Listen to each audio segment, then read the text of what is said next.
जय हिंद दोस्तों, मैं कंचन कुमार आप लोगों का स्वागत करता हूं। ई ट्रेन क्लासेस में आपका स्वागत है।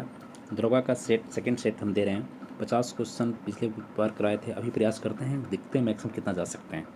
टाइम का भी कैसे देखना पड़ता है। फर्स्ट क्वेश्चन देखें आप लोग, निम्न में से किस राज्य की सीमा बांग्लादेश से नहीं मिलती है। देखिए आप मैप अगर देख लेंगे, एक बार देख लेंगे आप लोग को, तो नागालैंड और मणिपुर ऊपर है, मिजोरम नीचे है। नागालैंड मणिपुर जो साइड में, और त्रिपुरा मेघालय और मिजोरम का सीमा मिलता है, मणिपुर का नहीं मिलता है। किसका? मणिपुर का नहीं मिलता। सी नंबर ऑप्शन आपका ए इसका हो जाएगा। नेक्स्ट क्वेश्चन देखें, दूसरा क्वेश्चन, दूसरा देखें, हरिके बैराज, जिसे इंदिरा गांधी नगर का प्रमुख जल स्रोत कौन है। हरिके बैराज का आपका ब्यास और सतलज नदी के बीच में, जहाँ पर पंजाब में देखिएगा, जहाँ ब्यास और सतलज मिलती है वहीं पर हरिके बैराज बांध बनाया गया है। हरिके बैराज वहीं से आपका, इसमें से पंजाब और राजस्थान नदी राज्य को फायदा मिलता है। ठीक है।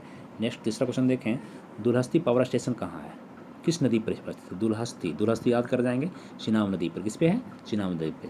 चलिए नेक्स्ट, कौन सा मसाला भारत में काला सोना। काला सोना अगर पूछे आपसे तो काली मिर्च मारेंगे, काली मिर्च। सफ़ेद सोना पूछे, सफ़ेद अगर पूछे तो कपास मारेंगे, कब सफ़ेद सोना कपास हो गया।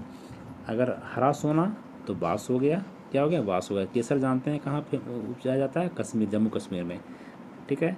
नेक्स्ट क्वेश्चन देखें, 5 नंबर क्वेश्चन, निम्न में से कौन सा राज्य सोयाबीन का सर्वाधिक अग्रणी उत्पादक है। सोयाबीन का सर्वाधिक उत्पादक जो है आपका कौन है? तो मध्य प्रदेश। छठा देखिए, बिहार का गया जिला क्यों फेमस है। यहाँ पर ऑप्शन देखने से आप लोग अगर सब बढ़िया है, लेकिन गया जिला में आप जानते हैं महात्मा बुद्ध को ज्ञान की प्राप्ति हुई थी, बुद्धत्व प्राप्त वहीं प्राप्त किए थे, है ना। और यहाँ तो ऑप्शन है नहीं वो बात, तो कहाँ आप देखेंगे? वहाँ पर पितरों के तर्पण के लिए। अब आंसर क्या करेंगे? बिहार का गया जिला फेमस है पितृ तर्पण के लिए। कहा जाता है कि मनुष्य के जीवन में 3 प्रकार का ऋण होते हैं। क्या प्रकार थे? देव ऋण, ऋषि ऋण और पितृ ऋण। कौन कौन? देव ऋण, ऋण मतलब क्या होता है? कर्ज।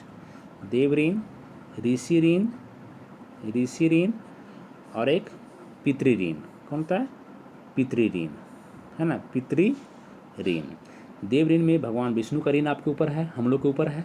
ऋषि ऋण में शंकर का ऋण है, और पितृ ऋण में कर्म का ऋण है। अपने कर्म का, अपने आत्मा का, अपने पिता माता भाई बहन बेटा बेटी का सबका ऋण आपके ऊपर है, लेकिन मेनली माता पिता का ऋण कहा जाता है, इसलिए पितृ ऋण कहा जाता है। और सबके प्रति मनुष्य का एक दायित्व होता है, उसको बिना अगर उतारे आप चले गए दुनिया से, तो आप समझिए कि पितृ ऋण से आप नहीं उबर पाए। आपको अपना कर्तव्य करना ही पड़ेगा। और इसके लिए गया में फल्गु नदी है, फेमस है। फल्गु नदी के किनारे ही आपको तर्पण किया जाता है। क्या किया जाता है? तर्पण किया जाता है ना। चलिए नेक्स्ट आइए, क्वेश्चन नंबर 7, निम्न में से कौन सा एक भारत की सबसे पुरानी तेल शोधन इकाई है। सबसे पुरानी अगर पूछेगा तो डिगबोई है, तो 1901 इसी में असम में है। कहाँ है? असम में डिगबोई 1901 में हो जाएगा सबसे पुरानी तेल शोधन। अगर पूछे सबसे बड़ा रिफाइनरी तो जामनगर, जामनगर गुजरात में, है ना। विश्व का सबसे बड़ा तेल शोधन संयंत्र ये आपको जामनगर है। ठीक है। आइए नेक्स्ट क्वेश्चन 18 नंबर, निम्न में से कौन सा राज्य कोयले का सर्वाधिक उत्पादन करता है। देखिए कोयला में क्वेश्चन करेगा तो उत्पादन और भंडारण 2 क्वेश्चन आता है। यहाँ पर क्या है? उत्पादन है, तो उत्पादन में सबसे प्रथम पर है छत्तीसगढ़। कौन है? छत्तीसगढ़, छत्तीसगढ़। दूसरा है उड़ीसा उत्पादन में, उत्पादन का तीसरा है एमपी, और चौथा है झारखंड। मतलब प्रोडक्शन निकालता है, उत्पादन करता है। छत्तीसगढ़, उड़ीसा, एमपी और झारखंड। तो फर्स्ट है कौन? छत्तीसगढ़। ऑप्शन नहीं है उत्पादन, तो कौन मारेंगे? उड़ीसा आप करेंगे। कौन करेंगे? उड़ीसा। यहाँ आंसर क्या हो जाएगा? Orissa, C number. अगर कहता है भंडारण में, तो भंडारण में फिर क्या हो जाता है? भंडारण में सबसे पहले होगा छत्तीसगढ़ ही रहेगा फर्स्ट में। भंडारण में सबसे पहले उसका रिजर्व है, धरती के अंदर सबसे ज़्यादा उसी के पास है। दूसरा आ जाएगा झारखंड। दूसरा कौन जाएगा? झारखंड। इतना ही जानिए आप लोग। नेक्स्ट क्वेश्चन 9 नंबर, कह रहा है बैलाडीला खाल, बैलाडीला कहाँ है? पहले बैलाडीला जगह जानिए कहाँ है? छत्तीसगढ़ में। कहाँ है? छत्तीसगढ़ में। और लौ एस के लिए फेमस है। बैलाडीला किसके लिए फेमस है? लौ एस के लिए फेमस है ना। एस, लौ एस में जानते हैं कि एस क्या है? अब मैग्नेटाइट, हेमेटाइट, लिमोनाइट, सिडेराइट। ठीक है। अगर अब बात आएगी कोयला का, तो कोयला का भी चर्चा कर चुके हैं। मैग्नीज का, मैग्नीज में आपका सबसे ज़्यादा सर्वाधिक उत्पादन एमपी करता है। सबसे भंडारण सबसे ज़्यादा उड़ीसा। उत्पादन एमपी, मध्य प्रदेश, भंडारण उड़ीसा। अवरक में आपका फेमस कौन है? अबरक आपका सबसे ज़्यादा आंध्र प्रदेश में होता है, फिर राजस्थान में। नेक्स्ट आइए, 10 नंबर क्वेश्चन है, नीचे देखें, राजा सांची अंतर्राष्ट्रीय हवाई अड्डा कहाँ है? राजा सांची अंतर्राष्ट्रीय हवाई अड्डा कहाँ है? ये आपका दोस्तों अमृतसर में है। कहाँ है? सी नंबर ऑफ अमृतसर में। कहें क्यों? इसलिए कि अमृतसर शहर को स्थापना कौन किए थे? ध्यान दीजिएगा, रामदास। अकबर ने 500 बीघा ज़मीन दिया था, पढ़ाए हैं जो सिख धर्म से दिए, रामदास को, उसके मैंने रामदास नहीं अमरदास को दिया था। अमरदास की बेटी थी बीबी भानी, बीबी भानी, उसको 500 बीघा ज़मीन दिया था अकबर। उसी 500 बीघा पर उसका दामाद रामदास, मैं बीबी भानी का पति रामदास, आपको क्या बनाया? अमृतसर शहर की स्थापना किया, और वही वहाँ पर हवाई अड्डा है, राजा सांची अंतर्राष्ट्रीय हवाई अड्डा। इसको आपको गुरु रामदास हवाई अड्डा भी कहा जाता है, गुरु रामदास हवाई अड्डा भी कहा जाता है। ध्यान याद रहेगा ना, गुरु रामदास हवाई अड्डा कहिए या राजा सांची अंतर्राष्ट्रीय हवाई अड्डा कहे, अमृतसर में ही है। ठीक है, चलिए, सबसे बड़ा हवाई अड्डा के भारत में पूछे तो इंदिरा गांधी दिल्ली में है ना, इंदिरा गांधी दिल्ली में। चलिए नेक्स्ट क्वेश्चन देखें,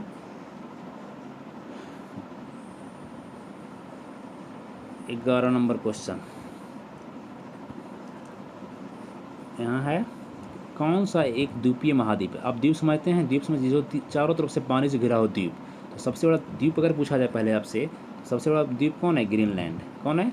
ग्रीनलैंड, फिर न्यू गिनी, बोर्नियो, और फिर Madagascar. Greenland, New Guinea, Borneo, Madagascar. लेकिन यहाँ क्वेश्चन क्या किया है कि आपका कह रहा है कि निम्न में से कौन सा एक द्वीपीय महाद्वीप है? द्वीपीय जो कि चारों तरफ से पानी से घिरा हुआ ऐसा महाद्वीप, तो ऑस्ट्रेलिया हो जाएगा। क्या हो जाएगा? ऑस्ट्रेलिया हो जाएगा। नेक्स्ट क्वेश्चन आइए, क्वेश्चन नंबर 12, मेडागास्कर सबसे बड़ा द्वीप है। अब देखिए, अभी बताए सबसे बड़ा वर्ल्ड में पूछे तो ग्रीनलैंड, जो उत्तरी अमेरिका के पास है ना, ऊपर में, ये आपको डेनमार्क के अधीन है। दूसरा आपका न्यू गिनी, तीसरा बोर्नियो, चौथा मेडागास्कर। अब मेडागास्कर पूछ दिया है। मेडागास्कर सबसे बड़ा द्वीप है कहाँ? हिंद महासागर। कहाँ है? हिंद महासागर। प्रशांत महासागर जानते हैं, सबसे बड़ी महासागर प्रशांत महासागर है। बंगाल की खाड़ी आप जानते हैं, लाल सागर जानते हैं, जहाँ सुएज नहर बना हुआ, लाल सागर और भूमध्य सागर जोड़ने का काम करता है सुएज नहर। ठीक है, next question 13 number, great salt lake. Great salt lake, lake मतलब झील, झील है ना। तो झील बहुत प्रकार से बन सकता है। मान लीजिए अगर तटीय भारत में कोई तटीय भारत का मैप मान लीजिए, तटीय जो क्षेत्र में बनेगा झील, तो समुद्र का पानी घुसता है और बंद हो जाता है इस तरह से, है ना। तो ये लैगून झील बनता है। क्या बनता है? लैगून झील। अगर कोई भूकंप आया उससे झील बना, चाहे ज्वालामुखी फटा उससे जो गड्ढा बना उस पर तो ज्वालामुखी हो जाएगा ना। इस तरह से आपका झील बनता है। यहाँ क्वेश्चन कर रहा है ग्रेट साल्ट लेक कहाँ है, तो आप अमेरिका मारेंगे, बी नंबर। क्या है? अमेरिका में है। मन नमक का है। ग्रेट मतलब क्या? महान, और साल्ट मतलब नमक, महान नमक का झील, महान नमक लवणीय झील है। ईरान में पूछेगा तो एक झील पूछता है ईरान में, उर्मिया झील, उर्मिया झील। तुर्की का सबसे फेमस झील है वान झील। कौन है? वाल झील। अगर भारत में झील देखा जाए तो भारत का झील तो एक क्लास ही हो जाएगा आपका, बहुत बता सकते हैं इसमें आपको। जैसे कि आपको भारत का झील का कहें तो भारत में जैसे बुलर झील हो गया, सबसे मीठा पानी का झील है बुलर झील हो गया। डल झील हो गया जम्मू कश्मीर में, बुलर झील और डल झील कहाँ है? जम्मू कश्मीर में। सांबर झील राजस्थान में, देवर झील राजस्थान में। सबसे बड़ी भारत की कृत्रिम झील है देवर झील। कौन? देवर भाभी, देवर झील। कौन है? देवर झील, है ना। फिर पूछे आपसे लोकटक झील कहाँ है, तो मणिपुर में है। यहाँ पर क्या पार्क है वो, केबुल लाम जाओ पार्क है जो तैरता हुआ झील है। इसको क्या कहते हैं? लोकटक झील, तैरता झील है। उड़ीसा अगर पूछे तट में, उड़ीसा का तट में, तो यहाँ पर आपका लोकटक झील है। फिर चिल्का झील है जो कि सबसे साल्टी है, भारत का सबसे खारा झील अगर पूछे तो चिल्का झील है। कौन है? चिल्का झील, उड़ीसा में पड़ता है चिल्का झील। लैगून झील है। कोलेरू झील कहाँ है, तो आंध्र प्रदेश में है, यहाँ पर है आंध्र प्रदेश में। अगर पूछे आपसे पुलिकट झील कहाँ है, तो पुलिकट झील तमिलनाडु आंध्र प्रदेश की सीमा में है, पुलिकट झील हो गया, ये भी लैगून झील है। पूछेगा बेमनाथ झील कहाँ है, क्या? बेमनाथ झील, बेम्बनाथ झील, तो बेमनाथ और अष्टमुद्दी झील दोनों आपके केरल में है। और बेमनाथ झील पर ही आपका बे से बेमनाथ, बे से वेलिंगटन द्वीप है। क्या है? जहाँ पर नौकायन भी होता है। क्या होता है? नौकायन। वेलिंगटन द्वीप पे नौकायन भी होता है। और सबसे बड़ा बात है वेलिंगटन द्वीप पे ही आपका भारत का सबसे छोटा राष्ट्रीय राजमार्ग NH-47A है ना। ये बेमनाथ झील हो गया। ठीक है। लोनार झील पूछेगा तो महाराष्ट्र में है, गड्ढा से ज्वालामुखी से गड्ढा हुआ है, तो लोनार झील हो गया, महाराष्ट्र में ज्वालामुखी से निर्मित हुआ है। रेणुका झील अगर पूछे आपसे, कौन पूछता है, अब नया नया में से क्वेश्चन कर रहा है आप, नया नया एग्जाम में अब उसको नहीं पूछ रहा है पुराना, अब पूछ रहा है रेणुका झील, न्यू न्यू देखिएगा आप लोग, रेणु जी का रेणुका झील कहाँ है, हिमाचल प्रदेश में है। आपसे पूछेगा रूपकुंड झील कहाँ है, रूपकुंड झील कहाँ है, तो आप क्या बताएंगे, उत्तराखंड में है। आपसे पूछेगा तवा बोहर झील कहाँ है, तो ये भी आपका कहाँ पड़ता है, एमपी में है। ये कहाँ है, एमपी में है। इस सब झील को आप बात करेंगे, देखेंगे और कुछ कुछ अपने से भी जोड़ने का प्रयास करेंगे। ठीक है, चलिए आइए नेक्स्ट क्वेश्चन हो गया 15 नंबर ना। हाँ, विश्व का कॉफ़ी का बंदरगाह कहाँ है, तो कॉफ़ी बंदरगाह सबको पता होगा, सेंटोस है। कहाँ है सेंटोस, कहाँ है सेंटोस, पड़ता है ब्राज़ील में। रियो डी जेनेरो सबसे बड़ा शहर है, यहाँ पर कितने बार ओलंपिक हो चुका है, 2016 में भी ओलंपिक हुआ था रियो डी जेनेरो में। अर्जेंटीना का राजधानी ब्यूनस आयर्स है। चलिए ठीक है, नेक्स्ट क्वेश्चन देखिए, 16 नंबर क्वेश्चन देखिए। 16 नंबर, भारत के CAG CAG computer and auditor general है ना, कैग नियंत्रक महालेखापरीक्षक, इसकी नियुक्ति अनुच्छेद 148 में पढ़ेंगे आप। 148 के तहत की जाती है, 148 से 151 तक, 148 याद रखेंगे, अनुच्छेद 148।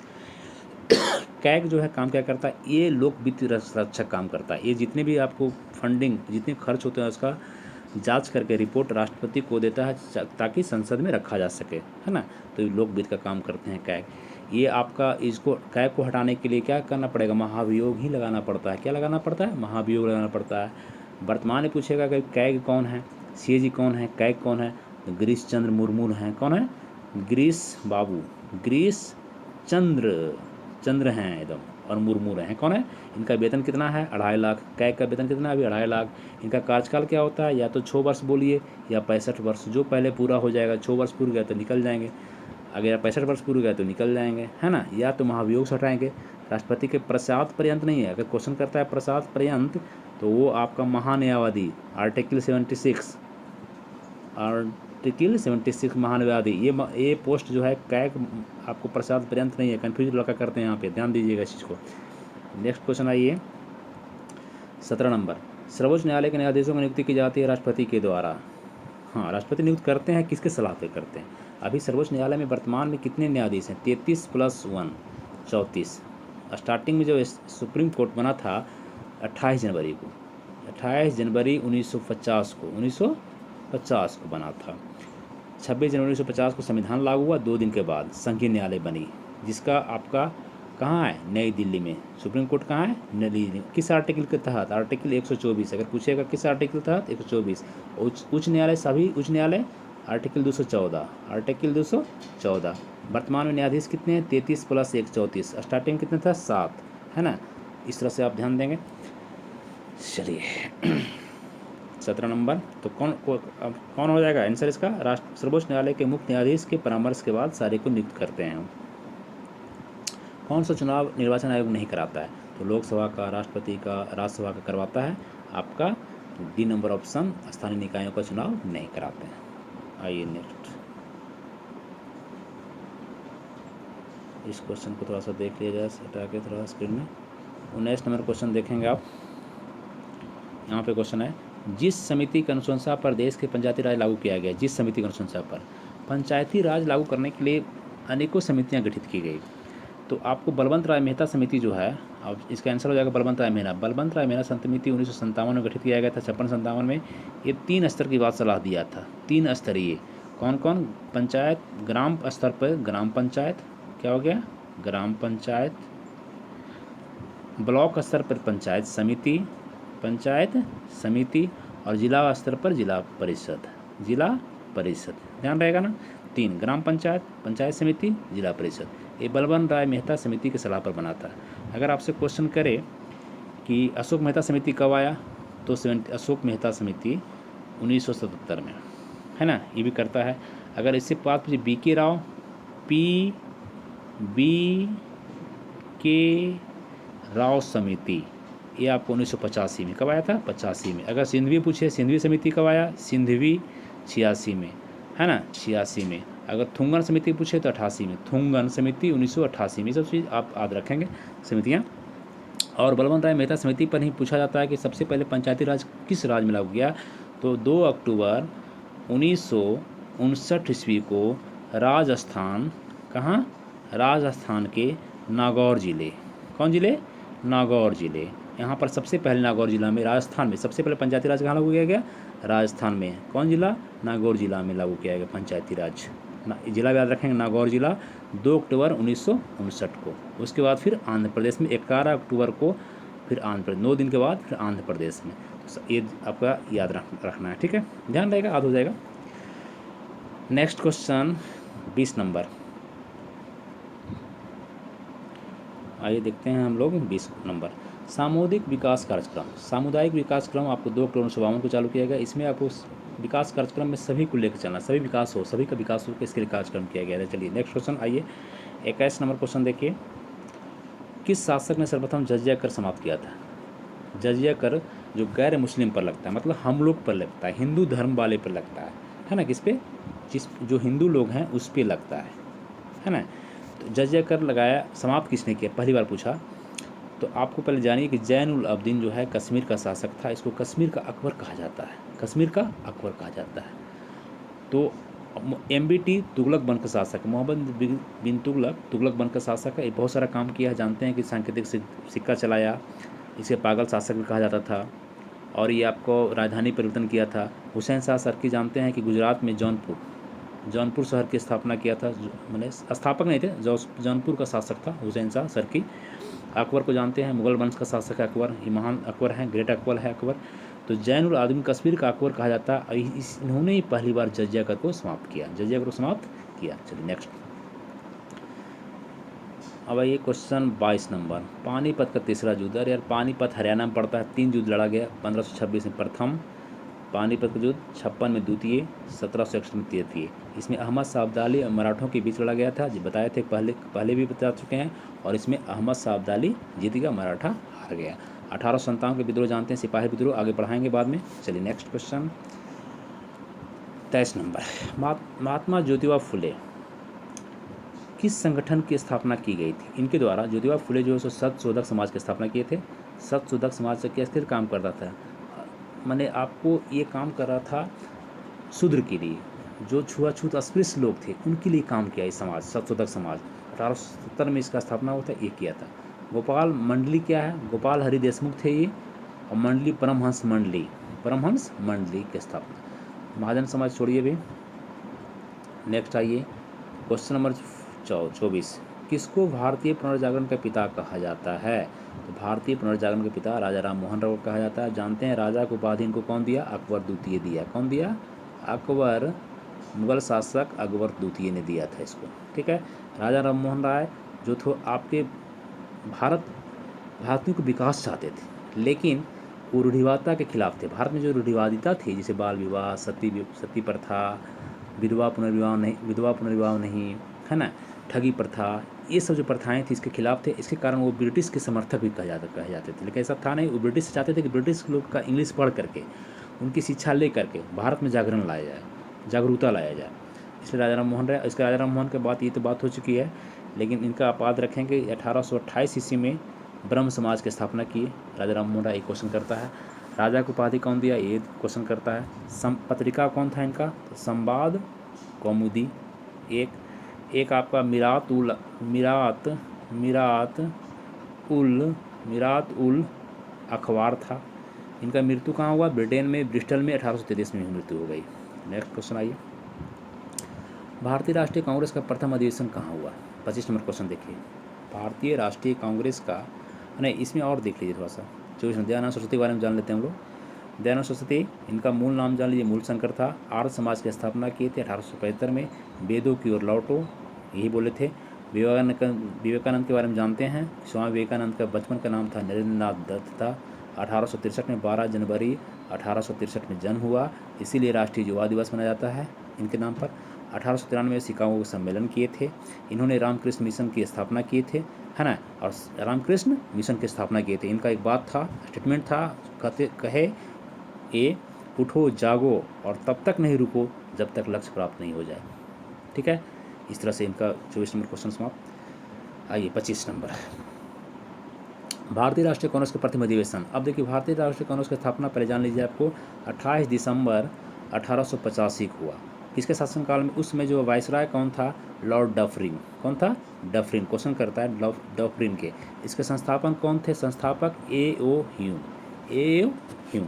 85 में इसके प्रथम अध्यक्ष, भारतीय राष्ट्रीय कांग्रेस के प्रथम अध्यक्ष, लिखना संभव नहीं, सुनिए आप सिर्फ, डब्ल्यू.सी. बनर्जी। डब्ल्यू.सी. मुंबई में प्रथम अधिवेशन हुआ था। कहाँ हुआ था? जो क्वेश्चन किया है, भारतीय राष्ट्रीय का प्रथम अधिवेशन कहाँ? मुंबई में हुआ था।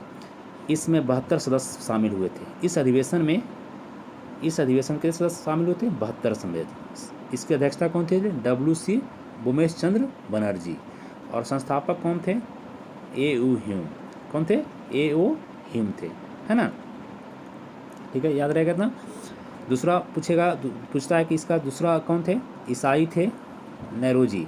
86 में कलकत्ता में अधिवेशन जो हुआ था 1886 में, दूसरे वर्ष नेरोजी किए थे। तीसरे में प्रथम मुस्लिम अध्यक्ष पूछता है बदरुद्दीन तैयब जी, 87 में किए, जस्ट तीसरा साल 87 में। चौथा में प्रथम अंग्रेज जो अध्यक्षता किया तो जॉर्ज ईयूल। 1888 में, लगातार बता रहे हैं। 85 में स्थापना हुआ, उस साल अध्यक्षता की डब्ल्यू.सी. बनर्जी। 86 में दादा भाई नेरोजी, ईसाई थे। 87 में बदरुद्दीन तैयब जी, मुस्लिम, प्रथम मुस्लिम अध्यक्ष। प्रथम अंग्रेज अध्यक्ष जॉर्ज ईयूल 88 में। लगातार 85, 86, 87, 88। इस तरफ से आगे देखेंगे हम लोग। फिर नेक्स्ट क्वेश्चन, वंदे मातरम राष्ट्रीय गीत के रचयिता कौन थे? वंदे मातरम राष्ट्रीय गीत आप जानते हैं कि बंकिम चंद्र चटर्जी हैं। वंदे मातरम जो है सो बांग्लादेश में बांग्ला भाषा में लिखा गया था। और इसमें सुजलाम सुफलाम मलयज शीतलाम सस्य श्यामला मातरम, पहली 2-3 पंक्ति तो अच्छी थी, लेकिन बाद में आपका हिंदू धर्म का दुर्गा का आ जाता है। इसके कारण इसको राष्ट्रीय आपको गान नहीं माना गया। राष्ट्रीय गान लास्ट में जन गण मन ही घोषित हुआ। और वंदे मातरम पहले अगर क्वेश्चन करे कि वंदे मातरम गीत आपको कहाँ पहली बार गाया गया, तो कांग्रेस के अधिवेशन जो हुआ था 1896 में, है ना। इसकी अध्यक्षता किए थे रहीमतुल्ला सियानी। वहाँ पर वंदे मातरम गाया गया। वंदे मातरम गाया गया। अगर कहेगा क्वेश्चन कि राष्ट्रगान जन गण मन कब गाया गया, किस कांग्रेस के अधिवेशन में, तो 1911 में गाया गया। 1911 में गाया गया। उसमें 1911 अधिवेशन का कांग्रेस अधिवेशन का अध्यक्षता बिशन नारायण धर किए थे। ठीक है, चलिए रविन्द्रनाथ टैगोर के बारे में चर्चा हो ही गया, कर दिए। वंदे मातरम ये कौन लिखे? ये आपको लिखे हैं राष्ट्रगान जन गण मन लिखे हैं। आइए नेक्स्ट क्वेश्चन देखें।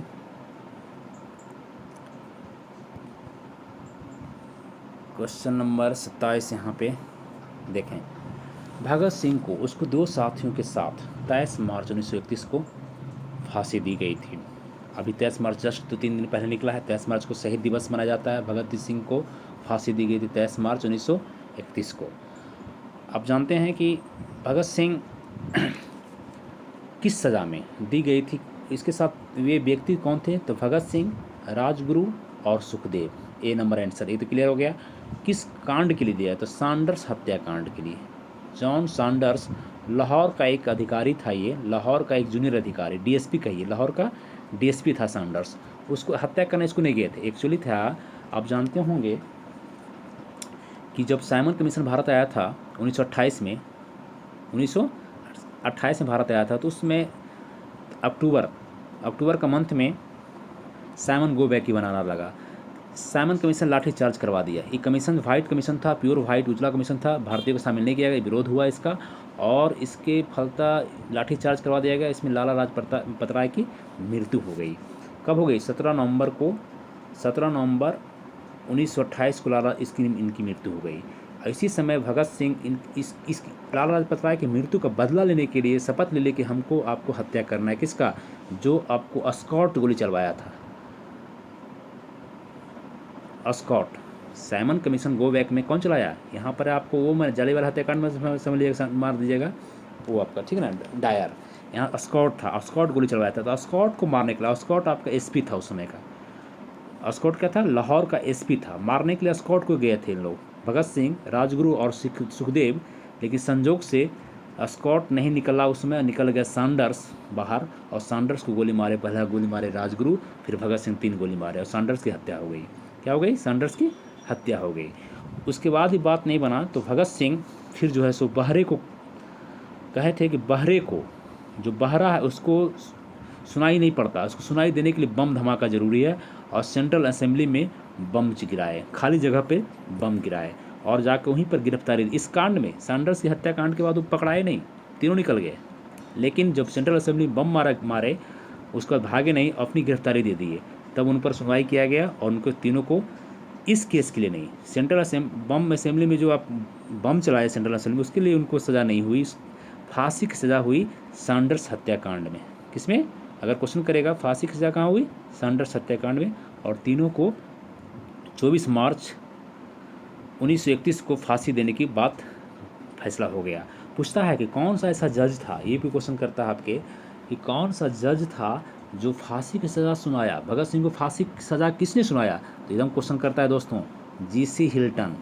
जीसी हिल्टन, कौन किया, जीसी हिल्टन, जीसी हिल्टन, ठीक है। और इस तरह से आप याद रखेंगे 24 मार्च, लेकिन एक दिन पहले क्राइम उत्पात भारत में नहीं फैल जाए, इसलिए एक दिन पहले 23 मार्च को ही उनको फांसी दे दिया गया तीनों को। और फांसी देश में जब पूछा गया भगत सिंह को कि आपकी अंतिम इच्छा क्या थी, तो ये लेनिन का बुक पढ़ रहे थे, लेनिन, रूसो का लेनिन का बुक पढ़, बोले हमको बुक ख़त्म करने दीजिए, यही मेरी अंतिम इच्छा है, सोच लीजिए। और इनकलाब जिंदा करते करते भारत के लिए शहीद हो गए। वैसे व्यक्ति को याद किया जाए, है ना। चलिए नेक्स्ट क्वेश्चन। थोड़ा सा भी सब क्वेश्चन आता है तो भावना प्रबल हो जाती है, बोलने का मन करने लगता है ना, लेकिन टाइम भी देखना है हम लोग को। चलिए टाइम भी देखते रहना है। आइए क्वेश्चन नंबर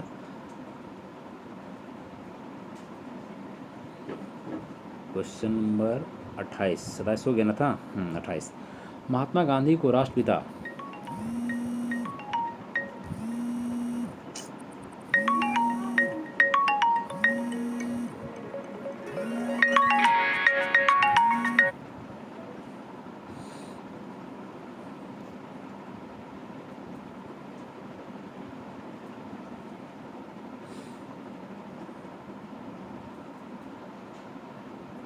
नंबर क्वेश्चन देखिए, फ़ोन आ गया था बीच में एक सॉरी।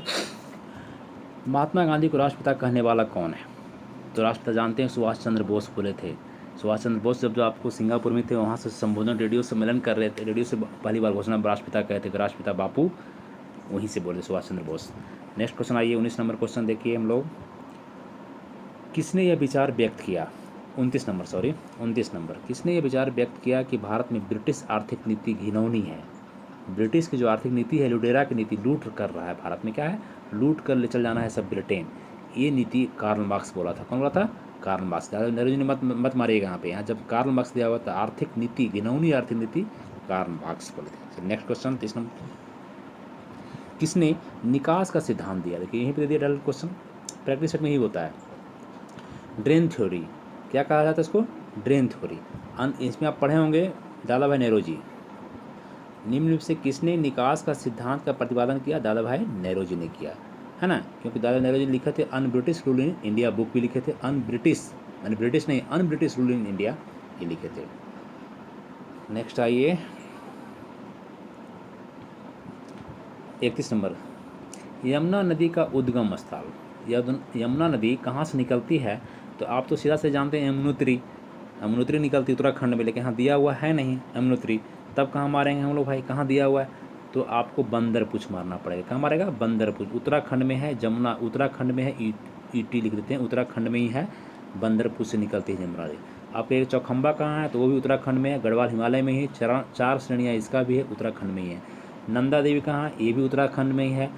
कंचनजंगा, भारत में कंचनजंगा के बाद ये जो है सो दूसरी सर्वोच्च ऊँची चोटी है हिमालय की, है ना।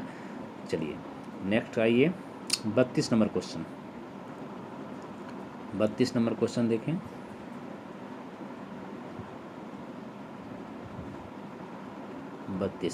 क्या कर रहा है, भार के अनुसार पानी में हाइड्रोजन का प्रतिशत कितना है। सिंपल सी बात है, पहले इसका भार निकालिए, एटॉमिक वेट, तो हाइड्रोजन का परमाणु संख्या 1 होता है और भार कितना 2, तो आपका देखिए 2 परमाणु है तो 16, ऑक्सीजन कितना और 16 परमाणु भार 16 होता है, हाइड्रोजन का 1, तो 16 2 18 हो गया, 18 हो गया, तो 18 टोटल परमाणु भार हो गया, लेकिन हाइड्रोजन कितना है 2, तो 2/18 करेंगे हाइड्रोजन 2 बटा टोटल 18 लिख दिए, गुने परसेंटेज निकाल लीजिएगा, भागा दीजिए 9 11 99 मतलब वो 11% आएगा। कितना आएगा? 11 निकाल लेंगे, 11% आएगा। ठीक है, चलिए नेक्स्ट, लाल रक्त कणाएं मतलब RBC, red blood carpals, RBC का कहाँ बनता है?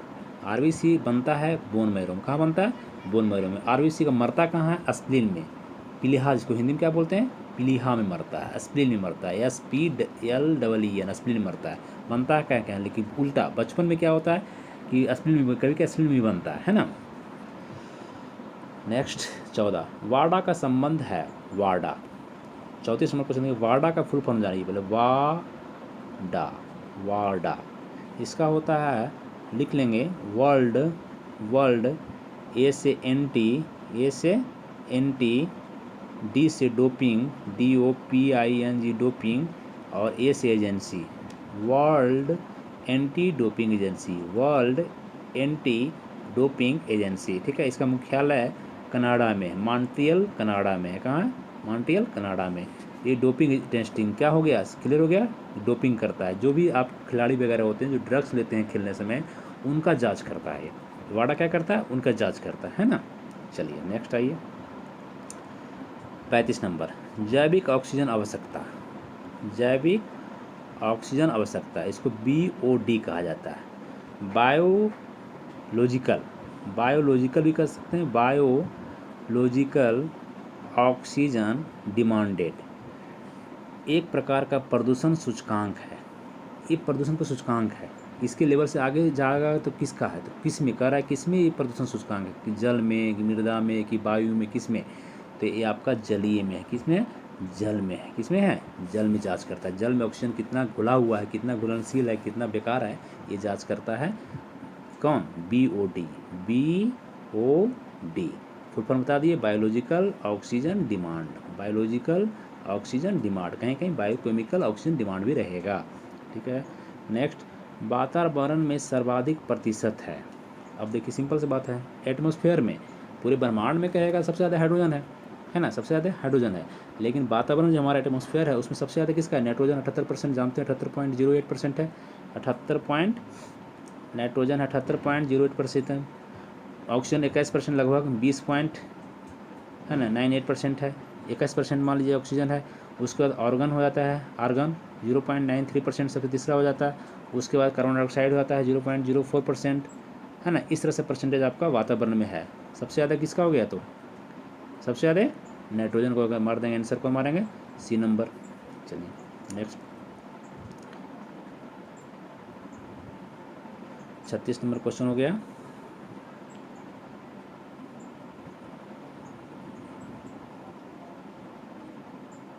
छत्तीस देखें ना जी, 37 नंबर देखिए यहाँ पे, वह कौन सा प्रथम भारतीय राज्य है जिसके सभी जिले राज्य की राजधानी से फाइबर ऑप्टिकल नेटवर्क द्वारा जुड़े हुए हैं? ये करंट क्वेश्चन हो गया। फाइबर किससे जुड़ा हुआ है? फाइबर ऑप्टिकल नेटवर्क से, है ना। तो आपको ये आंध्र प्रदेश हो जाएगा। किसमें जाएगा? आंध्र प्रदेश। आप देख लेंगे current question. Fibre optical network क्या होगा कि अब जो है सो आपका जो विद्युत है, विद्युत इलेक्ट्रिक द्वारा नहीं जाता है, नेटवर्क जो फोनिक होता है फाइबर से जा रहा है। क्या? फोटो इलेक्ट्रिक जा रहा है, फोटो से प्रकाश के तहत भेजा जा रहा है ना।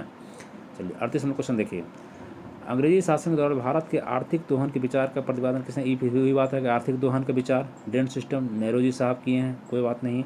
आइए नेक्स्ट क्वेश्चन, आइए 39 नंबर क्वेश्चन देखिए, सही क्रम नीचे दिए गए हैं। C राजगोपालाचारी योजना, C राजगोपालाचारी योजना, मान लीजिए आपको कह सकते हैं गोपालाचारी फार्मूला भी कह सकते हैं इसको, फार्मूला पूछता है क्वेश्चन। 10 जुलाई 1944 को दिए थे फार्मूला। क्या है? 10 जुलाई 1900। इसमें फार्मूला में क्या था? राजगोपालाचारी जो थे कांग्रेस और मुस्लिम लीग के बीच सहयोग बढ़ाने का काम कर रहे थे। कांग्रेस और मुस्लिम लीग के बीच सहयोग बढ़ाना कैसे बढ़ा, इसके लिए एक फार्मूला दिए थे। कब? 10 जुलाई 1944 को। इसको कहा जाता है गोपालाचारी योजना। ठीक है, डेट याद रहेगा 44। अब आई बेबल कितना आया? बेबल 1945 में, 10 जून 1945 को बेबल साहब एक आपको प्लान किए थे। ये असफल हो गया क्योंकि इसका मुस्लिम लीग कहा कि इसमें पाकिस्तान का कोई बात नहीं है, और अंग्रेज भी इसका कह दिया कि इसमें दो समानता है, दोनों को सेम सेम सीट दे दिया गया। बेबल असफल हो गया, बेबल प्लान असफल हो गया आपका। फिर बेबल कब है? 45 में। माउंटबेटन 3 जून 1947 को, 3 जून 1947 भारत को विभाजन करने का काम कौन किए? माउंटबेटन प्लान ही था। 3 जून 1947 को आपको भारत को बांटा गया है। ये आए थे मार्च में और फाइनली 3 जुलाई को आपको कर दिया गया है ना, माउंटबेटन 47 याद रखेंगे। कैबिनेट मिशन 1946 में। संविधान बनाने का काम जो बताए थे, बार बताए, 24 मार्च 1946 को कैबिनेट मिशन आया। 3 स्तरीय था, बता चुके हैं, 3 स्तरीय है ना। पैथिक लॉरेंस, एबी एलेक्जेंडर और स्टेफोर्ड क्रिप्स, 3 सदस्य थे, ठीक ना। तो सजा लेंगे आप 44 एक नंबर हो जाएगा सिराज वाली, 45 हो जाएगा सब, देखिए 45 हो जाएगा बेबल, एक दो लगातार हो जाएगा, 1 2 लगातार हो गया। फिर आपका 46 चौथा नंबर हो जाएगा। 1 2 4 देखिए कौन है, सी नंबर दिख रहा है आपको, 1 2 4। तो ऑप्शन क्या हो जाएगा? इसका आंसर क्या हो जाएगा? सी हो जाएगा। क्या हो जाएगा? सी हो जाएगा, ठीक। आइए नेक्स्ट। निम्नलिखित में किसने असहयोग आंदोलन के दौरान विदेशी कपड़ों को जलाया जाना एक निष्ठुर बर्बादी बताए थे? ये रविंद्रनाथ टैगोर बताए थे। क्यों? जब असहयोग आंदोलन 1 अगस्त 1920 को शुरू हुआ। असहयोग मतलब क्या होता है कि किसी का हेल्प नहीं करना, मतलब अंग्रेज का कोई भी सामान हम यूज नहीं करेंगे, अंग्रेज का स्कूल में पढ़ेंगे नहीं, अंग्रेज का कपड़ा नहीं पहनेंगे, अंग्रेज का जो चीज़ भी है असहयोग करेंगे। कुछ करना हमको नहीं, सिर्फ सहयोग नहीं करेंगे, मतलब नहीं सहयोग करना है। तो 1 अगस्त 1942 को चालू हुआ और 5 फरवरी चौराचौरी कांड, जो गुजरात में एक पुलिस स्टेशन था वहाँ पर हत्याकांड होता है, इसलिए फिर आपको 5 फरवरी को 12 फरवरी को इसको रोक दिया गया। 5 फरवरी 1922 को चौराचौरी कांड हत्याकांड होता है, पुलिस थाने को जला दिया जाता है, इसलिए इसको 12 अगस्त को, फिर 12 जुलाई को, 12 फरवरी को रोक दिया गया। चलिए देख लीजिए इसको। अब आइए, काफ़ी संख्या में लोग अमृतसर के जलियांवाला बाग में जमा हुए थे। 13 अप्रैल 1900 को बहुत लोग जलियांवाला बाग जो है वहाँ पर जमा हुए थे और वहाँ पर गोली चला दिया गया था। किसकी गिरफ्तारी में? किसको गिरफ्तार कर लिया था अंग्रेज, जिसके कारण लोग वहाँ जमा हुए थे? तो आपको जान रहे होंगे, डॉक्टर सैफुद्दीन किचलू और डॉक्टर सतपाल को, ठीक। D number. आइए अब 42 मिनट क्वेश्चन देखिए। किस भारतीय क्रांतिकारी ने सुभाष चंद्र बोस को इंडियन नेशनल आर्मी के गठन में सक्रिय सहयोग दिया था? देखिए, इंडियन नेशनल आर्मी में सहयोग कौन दे गए? रास बिहारी बोस, जो उस समय आपको सिंगापुर में थे। रास बिहारी बोस। आज़ाद हिंद फौज की स्थापना 1943 में की गई थी, है ना, 43 में। और आप जानते हैं कि सुभाष चंद्र बोस जापान टोक्यो भी गए, जर्मनी भी गए, सिंगापुर भी गए। इनको आपको सिंगापुर दे दिया, जापान अंडमान निकोबार दे दिया गया इनको सरकार बनाने के लिए। वहाँ से महात्मा गांधी को राष्ट्रपिता भी कहे ये, तो आपको रास बिहारी बोस इनका मदद किए थे, है ना। देव समाज का संस्थापक कौन है? देव समाज मतलब समझिए कि देवता का समाज नहीं है, देव समाज में अच्छे कर्म किया जाए इसके लिए काम किया गया था देव समाज में, है ना। तो देव समाज की स्थापना जो है सो आपको किए अग्निहोत्री कोई थे, शिव नारायण अग्निहोत्री। कौन मारेंगे?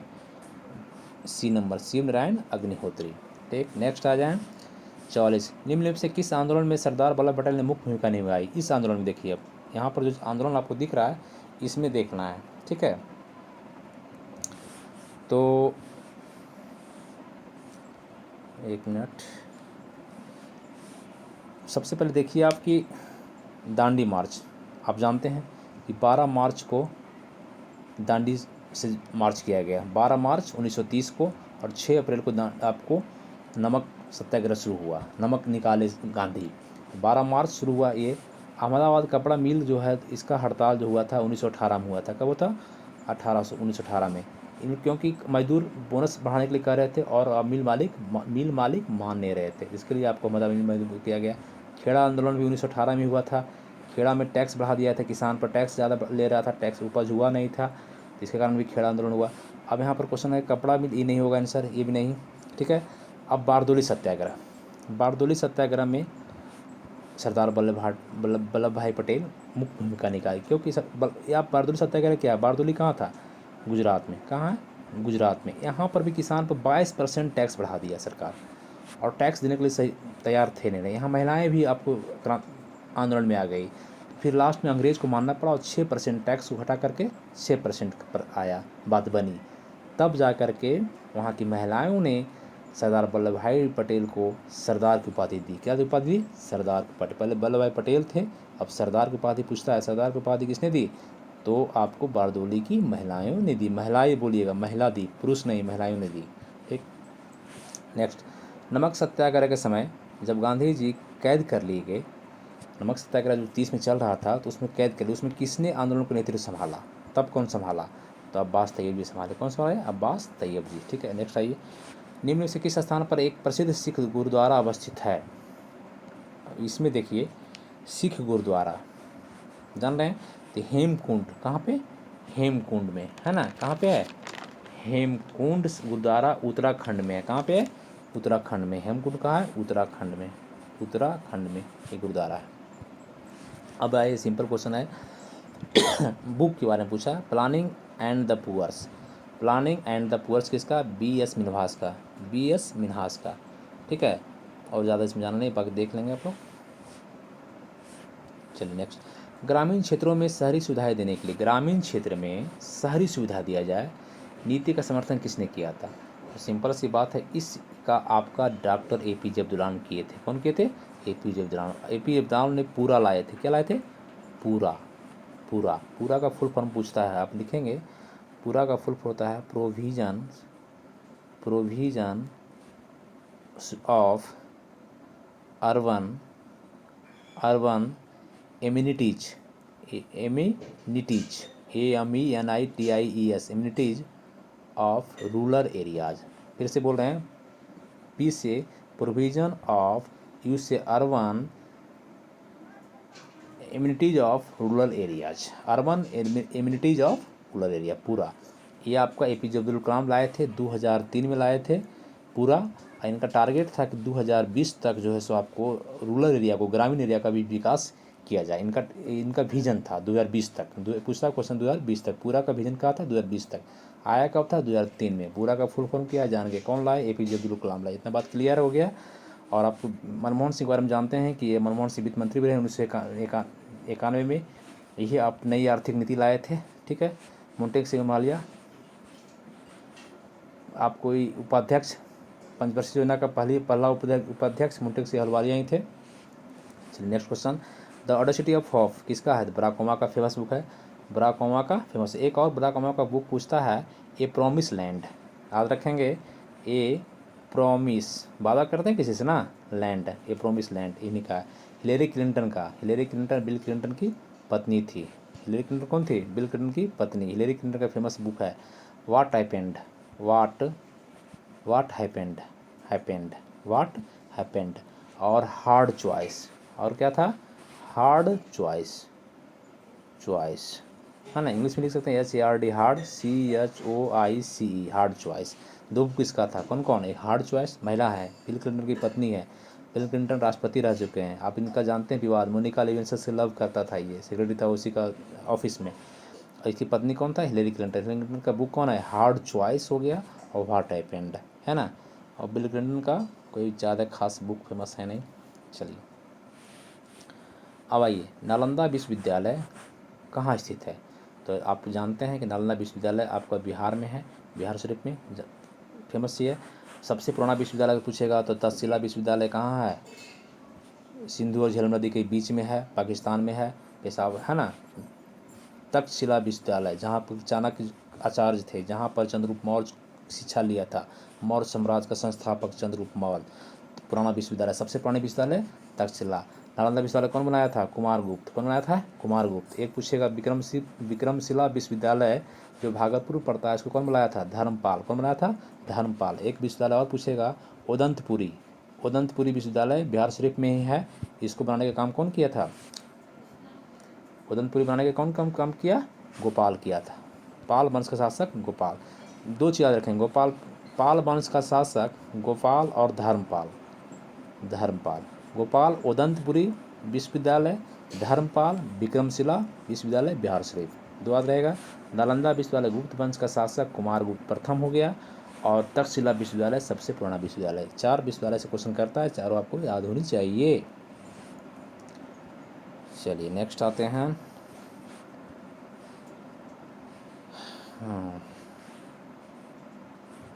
महाबलीपुरम के रथ मंदिरों के निर्माण किसने? महाबलीपुरम का नाम है मामल्लपुरम।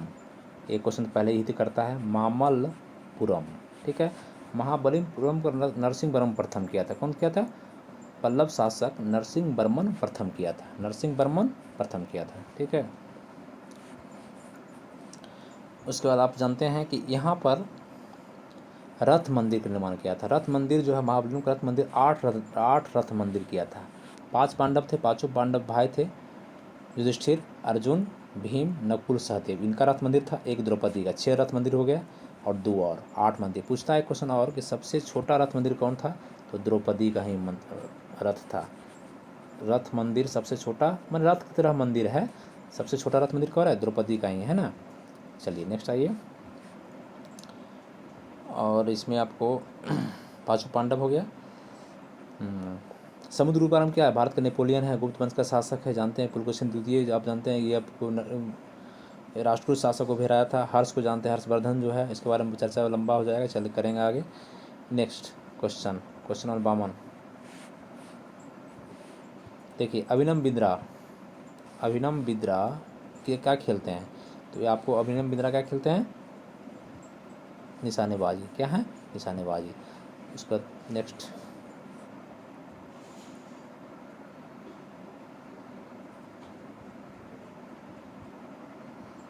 53 नंबर क्वेश्चन में आइए। यहाँ पर देखिए,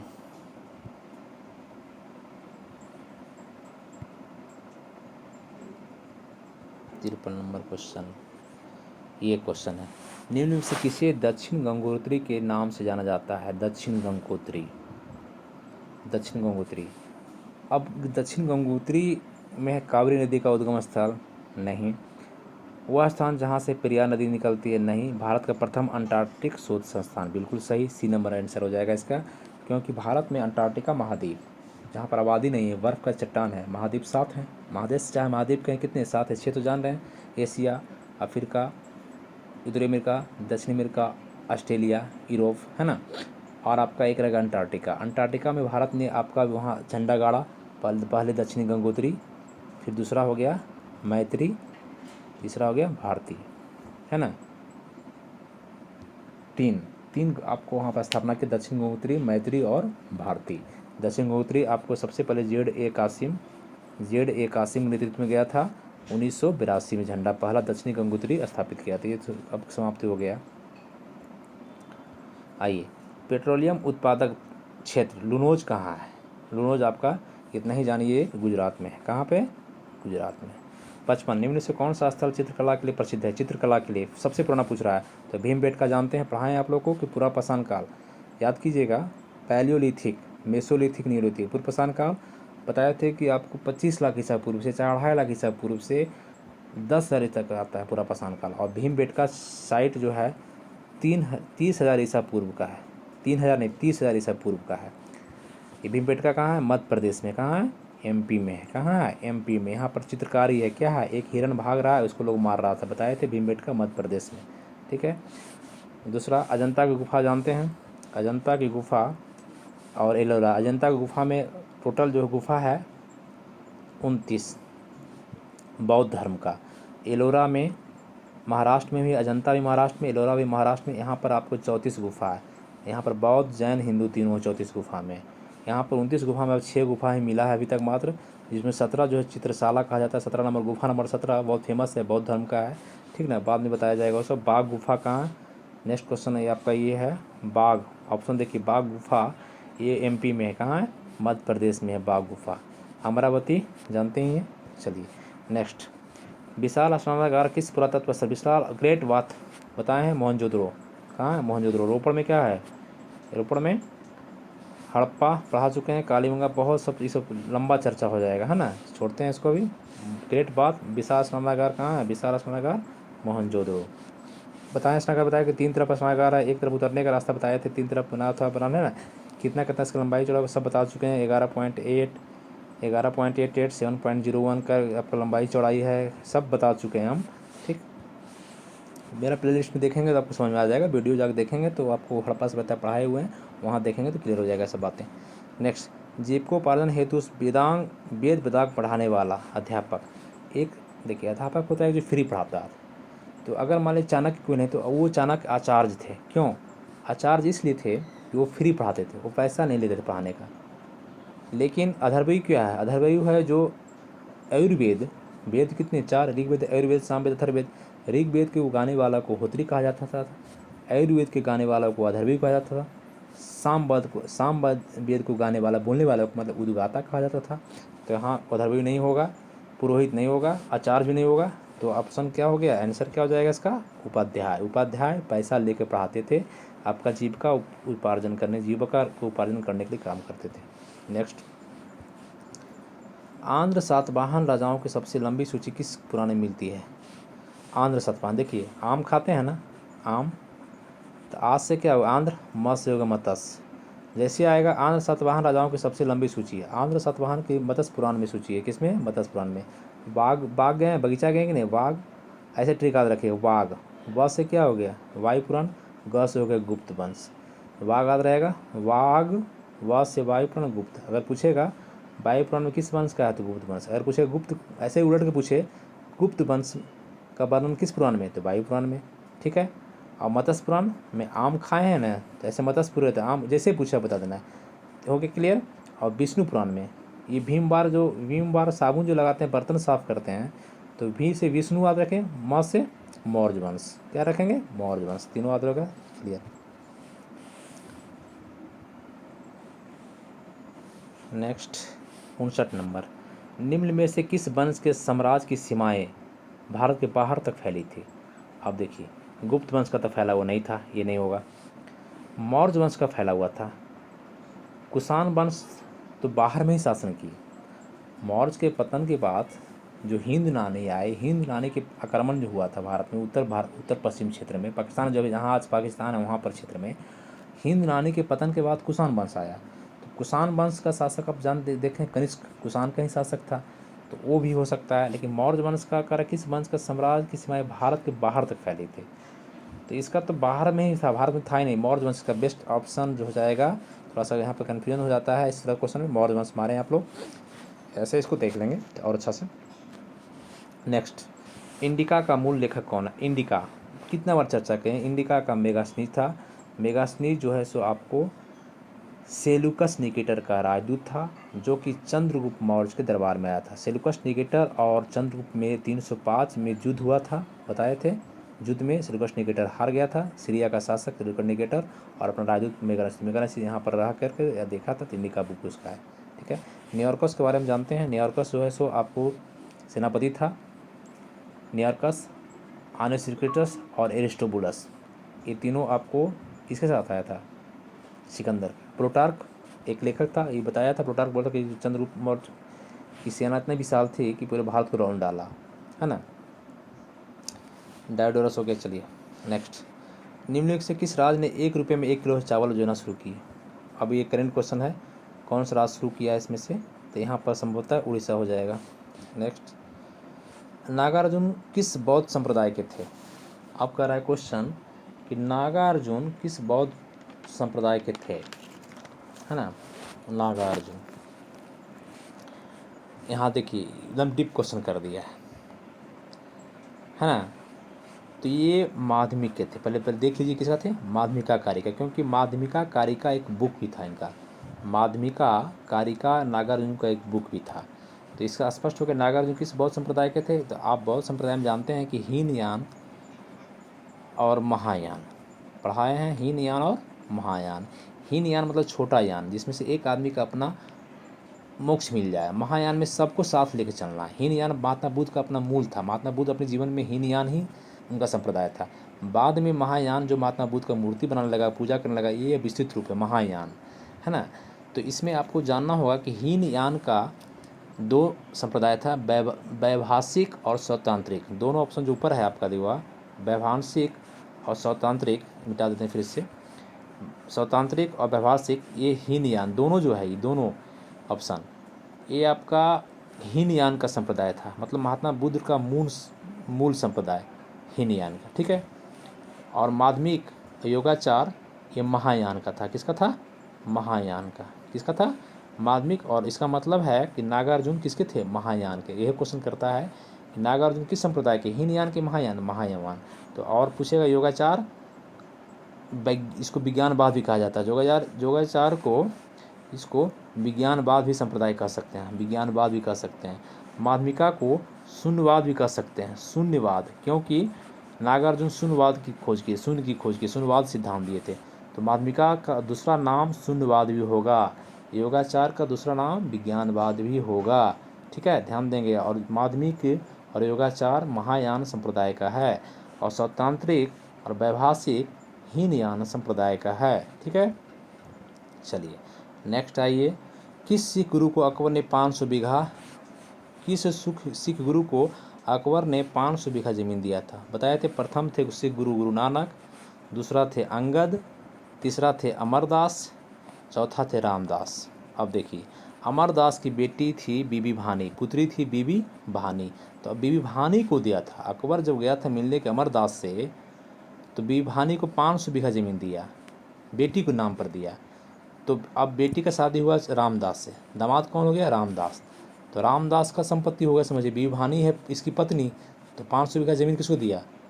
रामदास को। ऐसे तो मेनली माना जाएगा कि अमरदास का शासन वो कुमारी थी, कुमारी में दिया था, लेकिन शादी हो गया रामदास से, तो रामदास ऑप्शन रहेगा, रामदास मारेंगे।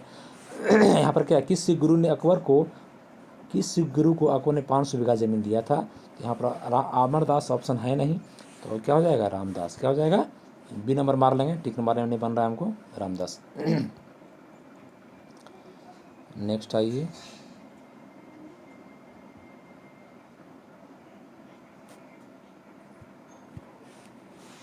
चौसठ नंबर। भारतीय अर्थव्यवस्था के क्षेत्र का सकल घरेलू उत्पाद में सर्वाधिक योगदान किसका? जीडीपी पढ़ाए हैं, जीडीपी इकोनॉमिक्स का प्लेलिस्ट देखें जा करके। जीडीपी में कहा गया, बताए थे कि जैसे जैसे कृषि का घटेगा, समझिए कि देश ज़्यादा विकास कर रहा है, तो जीडीपी में सबसे ज़्यादा अभी जो है आपका क्षेत्र कितना बताए थे आपको? प्राथमिक क्षेत्र, द्वितीय क्षेत्र, कृषि से, जितने भी प्रकृति का चीज़ है प्राथमिक क्षेत्र होता है, माने कृषि प्रथम में आता है। तो सबसे ज़्यादा योगदान जो है सो दूसरा हो जाता है क्षेत्र, सेकेंड सेक्टर, औद्योगिक क्षेत्र, तृतीय क्षेत्र सेवा क्षेत्र है। तृतीय क्षेत्र का योगदान ज़्यादा है जीडीपी में, 55 से 56% तक है इसका योगदान, इसलिए ऑप्शन क्या हो जाएगा इसका? सेवा क्षेत्र। चलिए नेक्स्ट 65 नंबर देखिए, सामुदायिक विकास कार्यक्रम अभी क्वेश्चन आ चुका है, 2 अक्टूबर 1952 को चला था। इसमें क्या हुआ था? तो सामुदायिक विकास कार्यक्रम आर्थिक संबंधित बात है, क्या है? ए नंबर ऑप्शन। चलिए, भारत के राज्यों में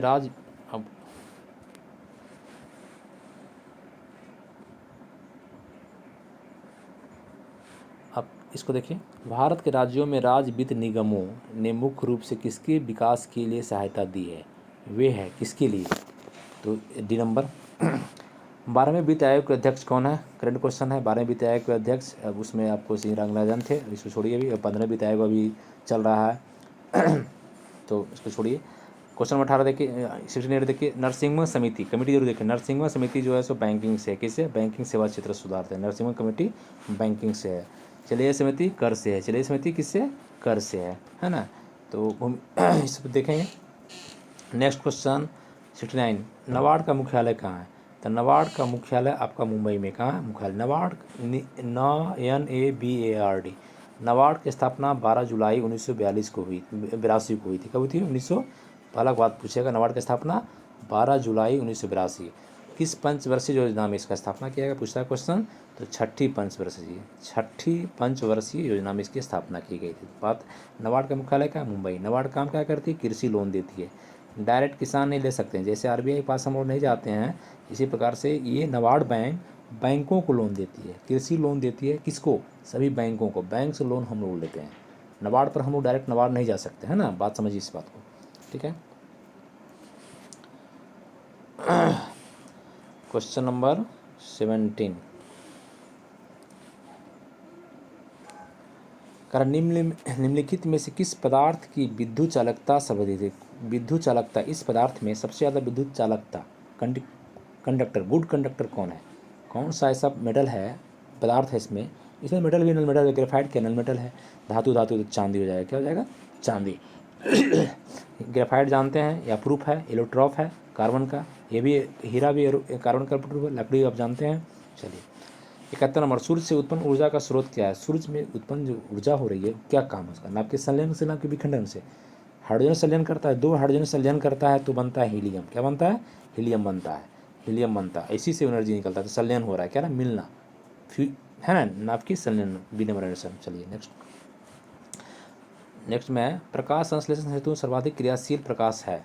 प्रकाश फोटोसिंथेसिस जो होती है उसमें किस प्रकाश में सबसे ज़्यादा होता है? तो ये लाल में, किस में होता है? लाल में होता है फोटो सबसे ज़्यादा, ठीक है, लाल में होता है। और दूसरा अगर पूछेगा तो नील में। लाल अगर ऑप्शन नहीं रहेगा तो दूसरा में नील होगा, ठीक।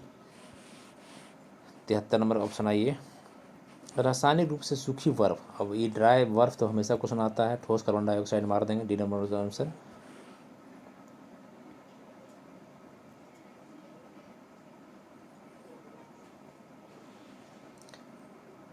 नेक्स्ट क्वेश्चन देखिए 74 नंबर, एल्युमिनियम धातु को प्राप्त किया जाता है। एल्युमिनियम का अयस्क कौन है? बॉक्साइट। कौन है? C number bauxite. और पिच ब्लेंड यूरेनियम का। पिच ब्लेंड किसका है? यूरेनियम का। ग्रेफाइट ई है, ठीक है, इस तरह से देख लेंगे। 75 नंबर क्वेश्चन देखिए,